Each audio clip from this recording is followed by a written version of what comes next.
இலங்கை செல்லும் பிரதமர் மோடி மீனவர்களின் அச்சத்தை போக்க உரிய நடவடிக்கை எடுக்க வேண்டும் என தமிழ் மாநில காங்கிரஸ் கட்சியின் தலைவர் ஜி.கே. வாசன் வலியுறுத்தியுள்ளார். பல்வேறு கட்சிகளை சேர்ந்தவர்கள் தமிழ் மாநில காங்கிரஸில் இணையும் நிகழ்வு இன்று சென்னை சாந்தோம் பகுதியில் நடைபெற்றது.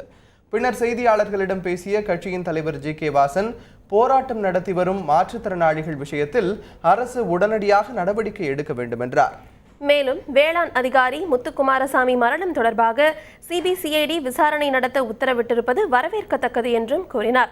இலங்கை பிரதமர் ரணில் விக்ரமசிங்கே தமிழக மீனவர்கள் குறித்த கருத்து கண்டனத்திற்குரியது என்றும் இதனால் மீனவர்கள் அச்சமடைந்துள்ளதாகவும் ஜி.கே. வாசன் தெரிவித்தார்.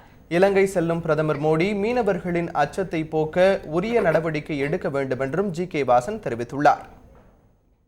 ரணில் விக்ரமசிங்கே கூறியதனால் மீனவர்கள் மத்தியிலே ஒரு அச்சம் ஏற்பட்டிருக்கிறது.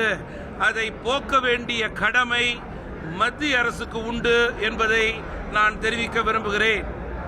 மத்திய மாநில அரசாங்கங்கள் இணைந்து செயல்பட்டு மீனவருடைய அச்சத்தை நடைபெற இருக்கின்ற நாட்களிலே வருகின்ற பேச்சுவார்த்தை மூலம் சுமூகமான முறையிலே மீனவர்களுக்கு வாழ்வாதாரத்தை ஏற்படுத்தும் வகையிலே சந்தேகத்தையும் அச்சத்தையும் தீர்க்க வேண்டும்.